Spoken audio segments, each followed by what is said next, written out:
from the activities so far this morning. My name is Jennifer Lewer. I'm a Deputy Elections Director.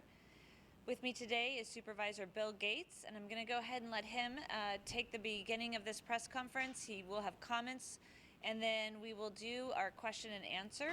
There are quite a few members of the media here. Our technology isn't as slick as it has been in the past press conferences, but we'll do our best to repeat the questions as we get them for those of you who are watching live online. And now, Supervisor Bill Gates. Thank you, Jennifer. Appreciate it. Want to thank everyone for coming out here. Really Chamber of Commerce weather day today. We've got 74 degrees for our high temperatures, so really happy to see everyone out here. Things are going very well right now out there at our 246 vote centers across Maricopa County. Right now, the average wait time is about 2 minutes, so very, very short lines out there, so that's great. We've already had over 93,000 people check in to vote this morning, so lots of people out there, but certainly what we were anticipating. At the most, we have just a small handful of our vote centers that have 30-minute waits, but like I said, the average wait is just 2 minutes long. As we've been suggesting to people throughout this period of voting, make a plan if you haven't voted yet. We anticipate the heaviest time in the remainder of the day is going to be from 4 to 7 p.m. So before you go out to vote at the vote centers, go on to our website, go on to locations.maricopa.vote. There you can check out all of the vote centers and the current wait times, so you can go to the most convenient vote center and go ahead and vote and then go on with your day. We are grateful for everyone who is working hard here in the tabulation center. We have people working 16, 18-hour days. This is a 24/7 operation, and I really appreciate and I know the Board of Supervisors and the recorder appreciate all of their hard work. Just one thing to keep in mind, if you get into line at 7 p.m., you will have the opportunity to vote. No matter how long that line is, stay in line and go ahead and vote.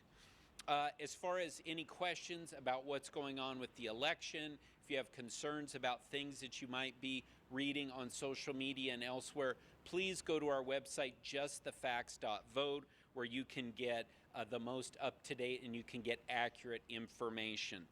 The first results will be reported this evening around 8 p.m., and we anticipate we'll have approximately 1.2 million ballots that will be reported at 8 p.m. And then as the evening goes on and as we go into the early morning hours of Wednesday, we'll be reporting the results of people who are going to the vote centers and voting in person today. We anticipate that those numbers that we report around 8 p.m., that'll be about 70 to 75% of all of the early ballots have been cast.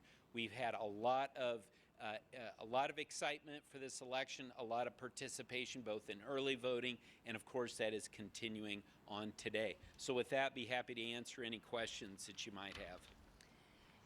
And we're going to actually utilize spokesperson Fields to help point people out for their questions, because we are.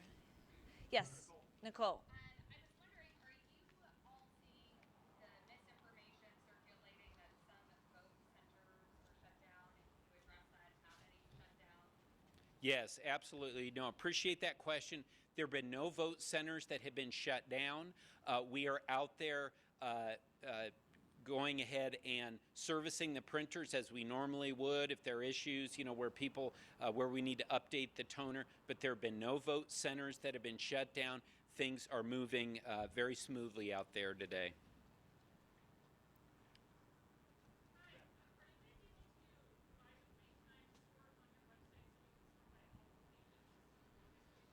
So the question was to sort by wait times. The way the back end of this information works on the website is if you put an address in, it will give you the shortest wait times within that area. We do not have a sort that will actually sort everything in the valley, because the website's really designed for that voter who gets on and they're at a certain location and they want to see the shortest wait times in the location that they are at.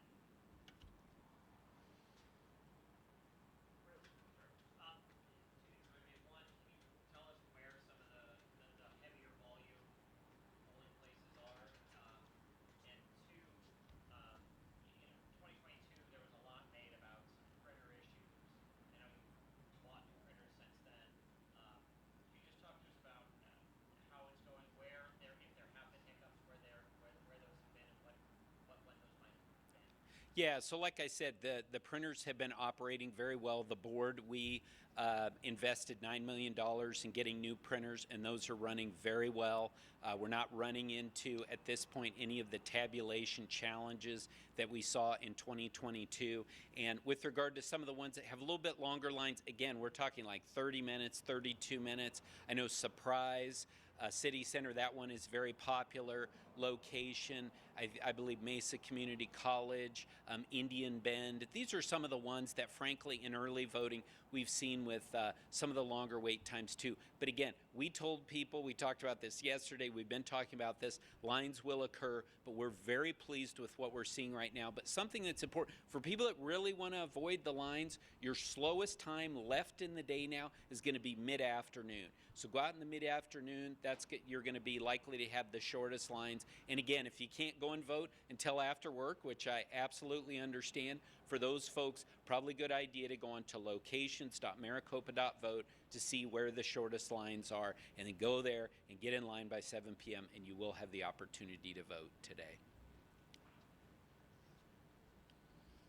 Behind the camera over here. Yes, in the black.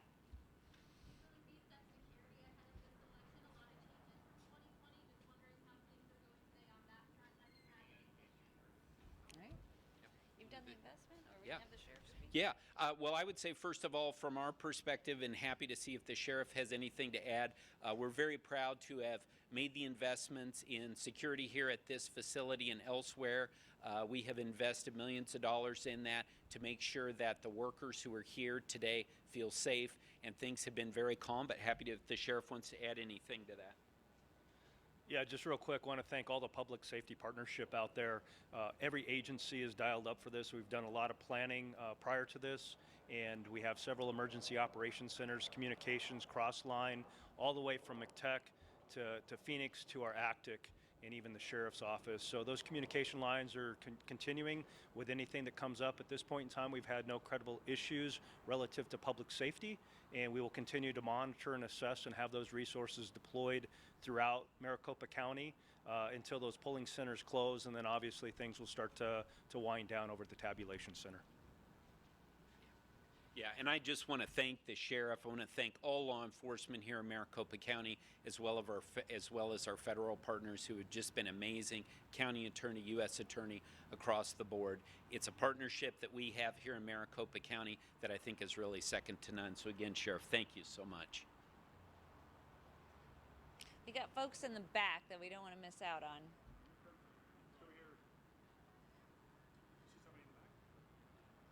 I don't know if they can be seen. Jillian?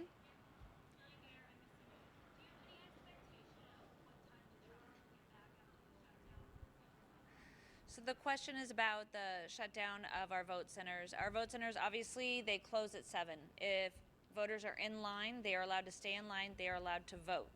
Maricopa County is an expansive county. We are larger, I think, than 7 states in the United States. So as those vote centers close down, they pack up their materials. It's going to take time for them to bring those materials back to the tabulation center. We are expecting to be here most of the night as those centers break down and bring back that information. I don't know that that's very helpful to your question, but it will take time. All right. We're good to go. Thank you. Okay. Thank you.